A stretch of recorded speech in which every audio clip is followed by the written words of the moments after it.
This is Hearn Sport, bringing you that heat and that fire. All right, this is the second segment and the second rendition of the biggest higgity hush of the fucking day. Guess who gets it? Eddie Hearn. Eddie Hearn, guess what? You get the biggest higgity hush of the damn day. Listen, man. Shout outs to Barbershop Conversation, because he calls this man, you know what I'm saying, the midget millionaire. Folks who are not deep thinkers don't understand that midget millionaire concept. But shout outs to Barbershop Conversations for that one. That's one of my boys, man. Salute, King. And I know you salute me back, but salute to you, King. But anyways, this video is dedicated to my sis, Carla Jenkins. Y'all gotta pay attention to this girl's boxing wisdom, man. She got her own YouTube channel, and I know she be talking about certifications and things of that nature.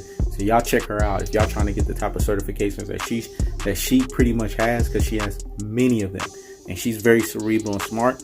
Check out her YouTube channel, Carla Jenkins. But anyways, this video is inspired and dedicated by you. It's about Eddie Hearn, the guy who is pretty much behind all of these dirty ass UK fighters. If I was Andy Ruiz Jr., I would be leery of Anthony Joshua. If I was Vasily Lomachenko, I would be leery of Luke Campbell. If I was David Benavidez, I would be leery of Caleb Smith. Yes, because look what's going on here. You guys keep seeing this constant nuance of UK fighters popping dirty. And then Eddie Hearn is sitting there, the slave master that he is, the indentured servant master that he is, because he done let y'all know through his dad that they pretty much ran a slave trading operation, that they are having these fighters pop dirty left and right. Come on, man. Anthony Joshua is a bodybuilder, man. Anybody that knows anything about health and fitness, which I should know because I have a personal trainer certification, I keep having to tell you fucks this shit. And I know health and fitness with the best of them. Anthony Joshua is on some shit. He's a fucking bodybuilder, man. It's like he's an IBFF pro, man. That's just for real. Yeah, he's an IBFF pro. That's what he is. He is not a fighter. The weight distribution that this man has going into each and every fight, it shows you that this man is oozing of PEDs left and right. This man has been on some testosterone supplementation for years, but no one's paying attention to that. Everyone's overglossing that, you know?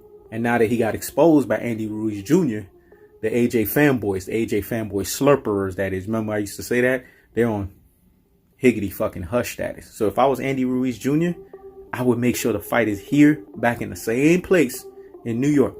Stop that UK nonsense. Because remember, Andy Ruiz Jr., I don't care what anybody tell you. Eddie Hearn could run that narrative that he thinks he runs shit, but the belts are with Andy Ruiz Jr. and all this stuff. Oh, it's a rematch clause. Listen, folks. We've seen this before in boxing. This is why I say there's a bunch of dodo heads, brain full of mush and brainwashed followers that have ultra fanboy rhetoric. They just run with whatever nonsense they hear on YouTube, but they don't look at the facts. There's ways out of a rematch clause contract. There's ways out of it. Al Heyman is a very shrewd businessman, so he can find loopholes out of this nonsense, especially with all this popping dirty that's happening. If this fight don't happen in the US, the rematch is off.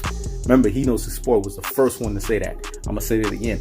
If this rematch don't happen in the US, then the fight is going to be off. Because how can you trust these UK fighters? Look at Dillian White.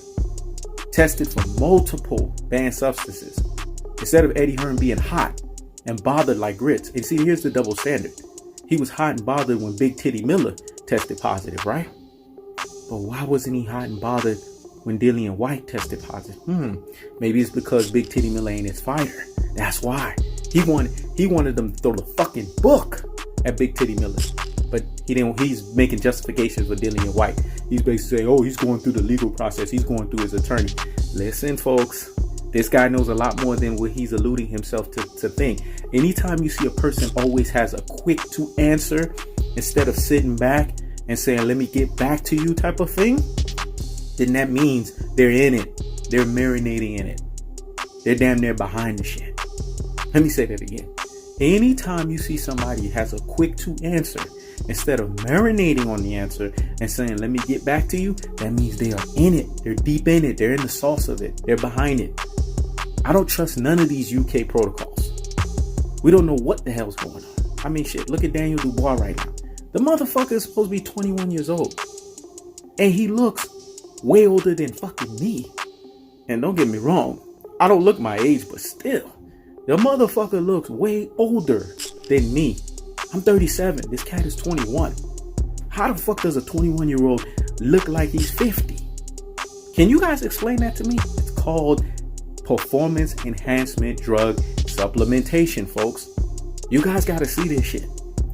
They building these people out there in the UK like a farmhouse.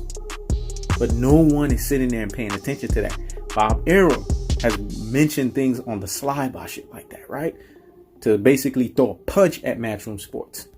But I'm telling you, if I'm Andy Ruiz Jr., I'm highly suspecting this fight, especially with, RIP to these fighters that are dying, that died the last week, you know what I'm saying? Back to back.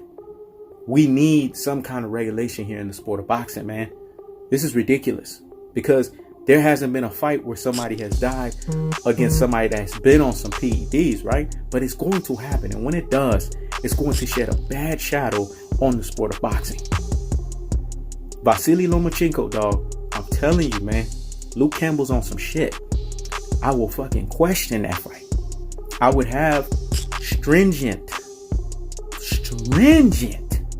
testing like a motherfucker in that fight. I wouldn't even fucking play.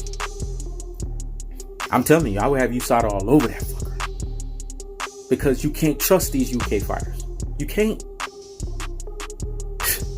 David Benavidez, you a KO specialist. You watch. You're going to be like, damn, dog, my punch is one fucking punch can murk these cats. But then I go and fight a Caleb Smith and I can't drop this motherfucker. Why is that? And if I drop him, he's getting up within a split second. Did you guys see Dillian White? The motherfucker got up right after the Oscar Rivas fight like nothing happened. Clearly he was on something. You don't think Caleb Smith's going to be on something? I'm telling you folks, man. They need to be leery and they need to start suspecting and they need to start doing a full-out investigation on the Matchroom Sports. Because Eddie Hearn, that motherfucker right there, I told you he was the new age version of Bob Arum. An old car salesman, aka shiesty motherfucker. When I said that shit, nobody paid attention. Because I've been called his ass out a long time ago. Now I'm calling his ass out again. You can't trust these UK fighters. Now I know folks from the UK and all these other people gonna get hot and bothered like grits. But when did he know the sport ever care? Because I come in truth-telling fashion. Because I keeps the foot on the what? On the necks. I keeps the foot on the what? On the necks. In this case, the midget millionaire, Eddie Hearn. Eddie Hearn, you get the biggest higgity fucking hush of the damn day. This is He Knows the Sport. Check it out.